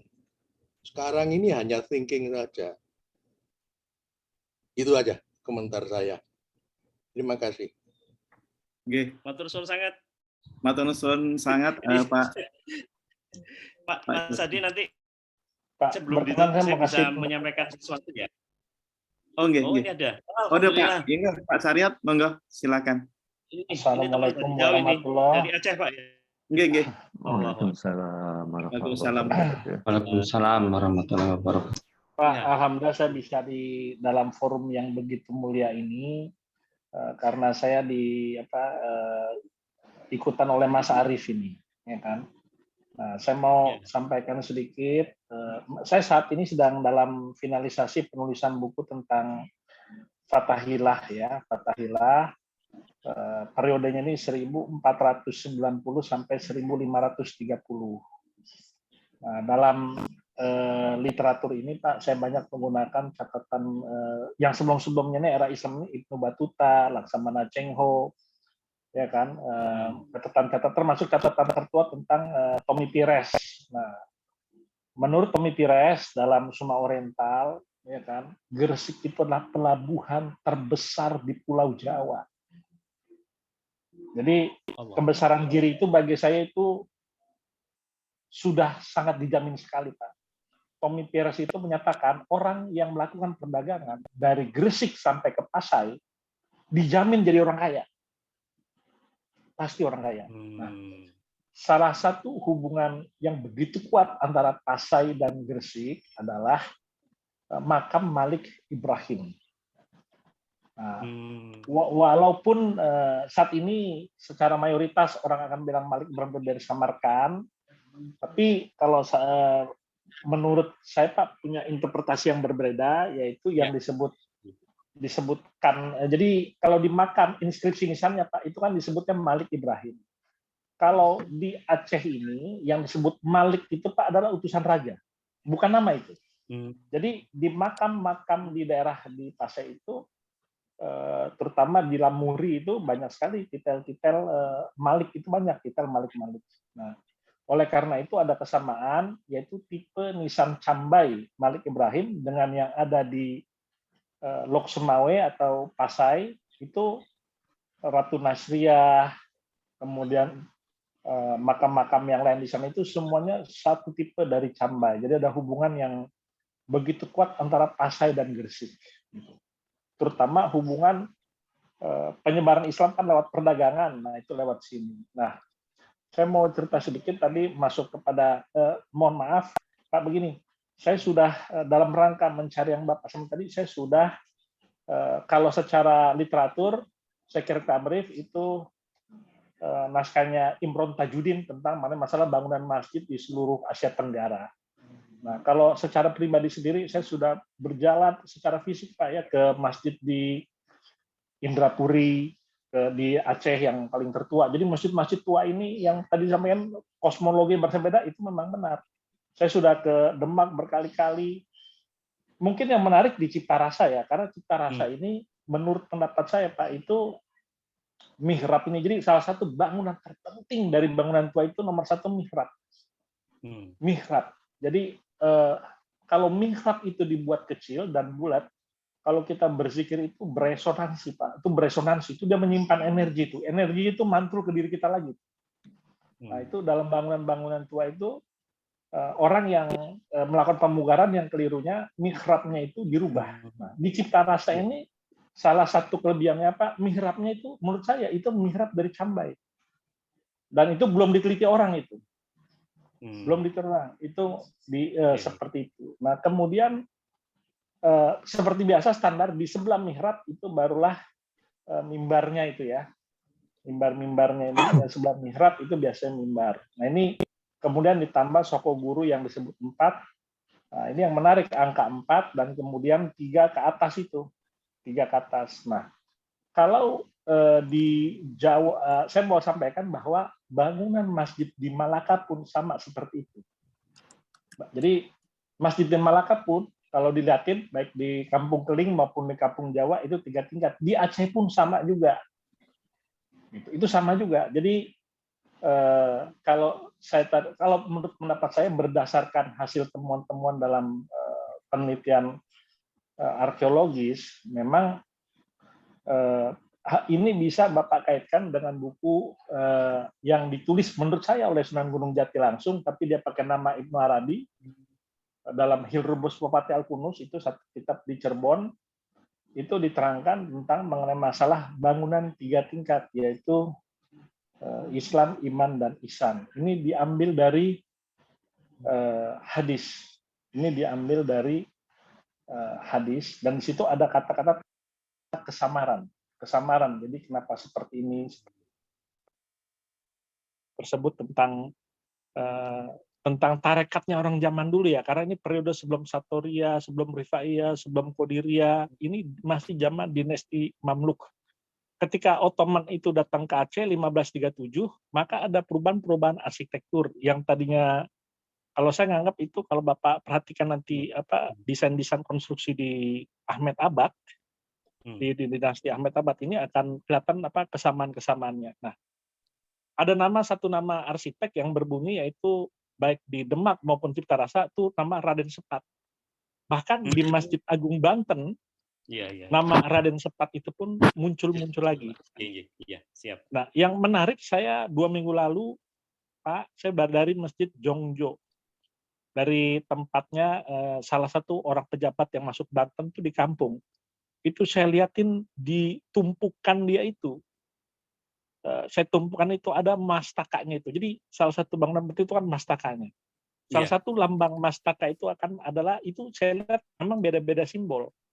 Nah, kalau di dalam pengalaman saya, Pak, kalau Bapak liatin ke makam Sunan Gunung Jati, Bapak akan liatin pada makamnya Sunan Giri ini dengan Sunan Gunung Jati sama itu, Pak. Gambar desainnya sama. Ada juga kesamaan gambar naga pada makam Sunan Giri dengan pintu beledek ya, pintu beledek di Demak ya, gambar naga. Saya memang kesamaan gambar-gambar ini karena menurut saya memang di Gresik pun, kalau menurut berdasarkan kata Tommy Pires, perahu-perahu di Gresik itu gambar-gambar naga. Itu kalau dikaitkan dengan Palembang, Pak, Bapak akan lihat semua meriam dari Palembang, terutama meriam dari emas full, itu gambar naga. Itu makanya akan balik lagi, Pak, nanti kepada tahun 1300 ketika Laksamana Cheng Ho itu ke sana. Nah, di masjid yang Jongjo ini, Pak, saya kaget. Kenapa? Karena ada mastakanya itu gambar nanas. Ini saya bertanya Mas Arief, ini gambar apa? Oh, ini gambar kayak nanas itu kan. Jadi kalau saya melihat ke Masjid Taj Mahal, kalau Bapak lihat itu Taj Mahal, di atas mastakanya itu memang itu tumpukan, Pak. Jadi kita tidak bisa membayangkan zaman dulu seperti zaman sekarang, di mana semua tuh komunikasinya bagus, sangat terbatas, sehingga setiap wilayah itu kan independen, Pak. Independen, otonomi, otonomi lah, walaupun di dalam wilayah kekuasaan Majapahit, tapi ada otonominya tersendiri. Dalam catatan Tommy Pires, dan kalau saya pelajari tata ruang di Malaka, dibagi dua, Pak. Yang nomor satu itu wilayah kerajaan, yang satu lagi wilayah wilayah kawasan berikat, Pak. Jadi para orang-orang asing itu dikumpulkan di kawasan berikat. Kalau saya tidak salah itu Tommy Pires menyinggung 2 nama, yang satu namanya Patih Zainal, satu mungkin Sunan Dalem itu, Pak, pada masanya ya, Tommy Pires ya. Jadi yang Patih Zainal ini, Pak, adalah disebut sebagai keturunan dari orang Malaka.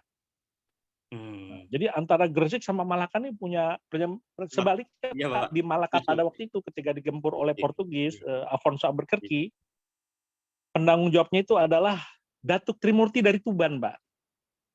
Datuk Trimurti dari Tuban. Nah, kemudian salah satu orang yang pemimpinnya setelah Datuk Trimurti ditangkap, dibunuh, yang diangkat itu adalah Adipati Unus.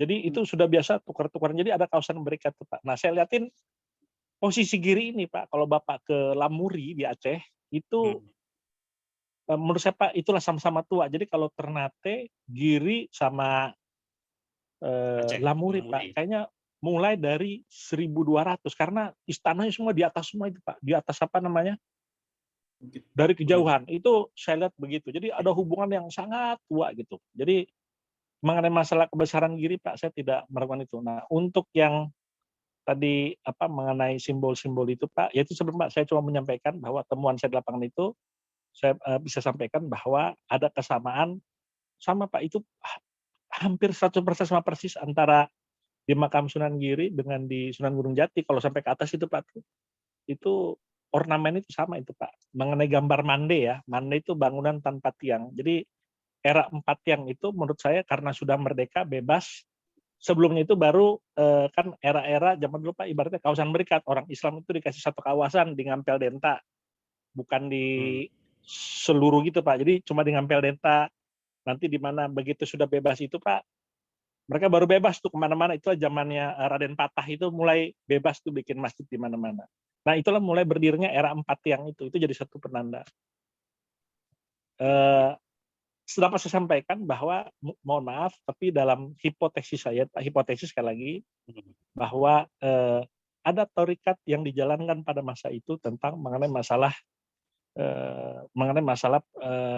metodologi tingkat tentang 3. Jadi orang Islam itu mereka punya pendidikan Pak, pertama Islam, kedua iman, terus ihsan. Itu ada metodologinya itu, termasuk di dalam buku Hilrumus Mafati Al-Kunus yang buatan Sunan Gunung Jati ini Pak dari Cirebon, termasuk naskah tertua, itu disebutkan tentang masalah syair-syair tembang.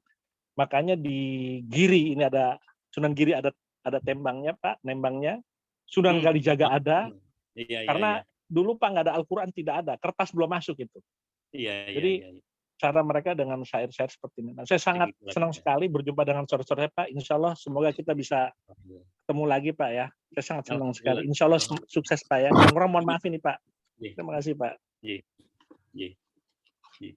Mas Ardi, mungkin sebelum ditutup, saya diperbolehkan untuk memberikan persembahan pada Giri.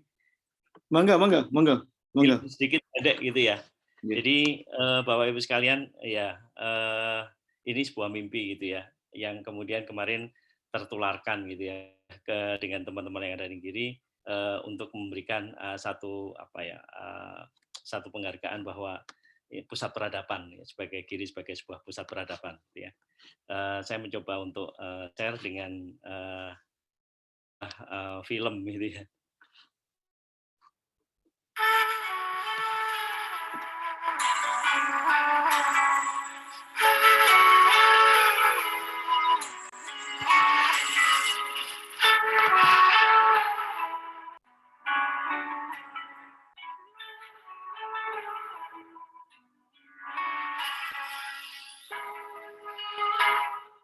Ini adalah tempat makam Ibunda Sunan Giri, yaitu makam Dewi Sukajati yang berada di Desa Gunung Anyar.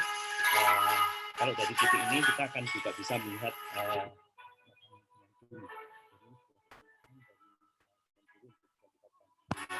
ini adalah makam dari Sunan Praben atau Giri keempat ya, yang berada kurang lebih sekitar mungkin 200 meter dari makam Sunan Giri. Tapi mohon maaf tidak sampai kepada makamnya, menunjukkan areanya.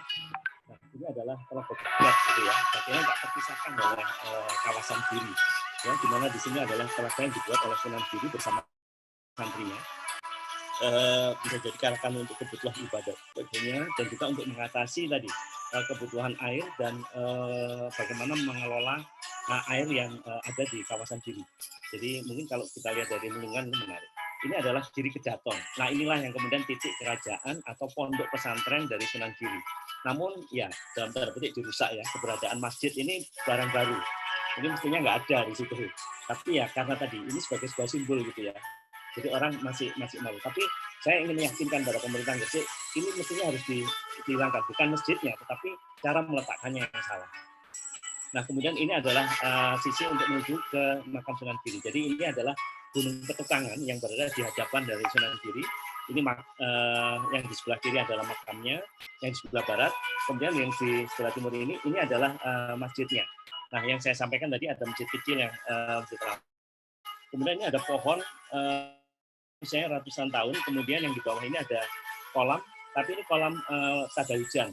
Jadi ini mungkin ada kebutuhan untuk pada saat itu ya, untuk wudhu dan sebagainya itu memang disiapkan di sana. Tapi sekarang dengan era modern air itu sudah bisa Nah tadi kelihatan ya, saya nggak tahu ini cara pendekatan berbakala keliru ya. Tutup dengan sesuatu yang luar biasa. Ini ada usaha untuk meletakkan menara. Kalau saya menggunakan menara Giri, ini impian. Karena dengan harapan bahwa menara dari menara ini kita bisa melihat kawasan Giri.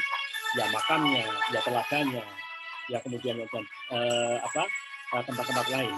Dan di sisi lain, Giri ini berada di 100 permukaan air laut. Jadi Kandrodipo, tempat untuk melihat Riyadhul Hilal itu tingginya 125 di DPL. Sehingga kemudian ada usaha untuk membuat menara ini sekalian dengan tinggi yang bisa dipakai untuk melihat kawasan dan juga untuk ru'yatul hilal. Jadi seandainya misalkan kita berada di tinggi, jadi ini towernya 45 meter, kita akan bisa melihat situasi yang seperti ini. Ya, jadi lazuar di kaki langit, ya, ketika kemudian ditentukan ru'yatul hilal akan bisa dilihat. Kemudian pemukiman kita bisa melihat kota lama diri sebetulnya kalau itu mungkin dimunculkan, ya. Kemudian kita juga bisa melihat kawasan yang sekarang gitu ya, industri dan sebagainya, yang bisa jadi ketika letak ini sebetulnya sudah dihitung untuk melihat itu. Jadi ini kita membayangkan ya, naik di menara ini, kita berada di atas, ya. Kemudian kita bisa melihat apa yang ada di sekitar.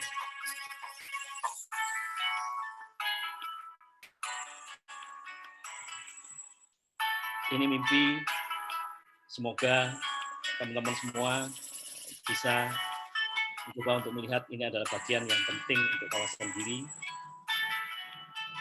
Dan kalau toh ada satu kesempatan, semoga ini akan bisa terwujud. Matur suwun, terima kasih. Saya kembalikan kepada Pak Ardi. Matur suwun, Pak Ardi. Terima kasih Pak Andi. Alhamdulillahirrabbilalamin. Diskusi kita pada malam hari ini sangat menarik dan produktif sekali. Banyak masukan, kemudian informasi-informasi yang penting gitu ya untuk melengkapi jalannya cerita dari awal hingga diskusi ini berakhir.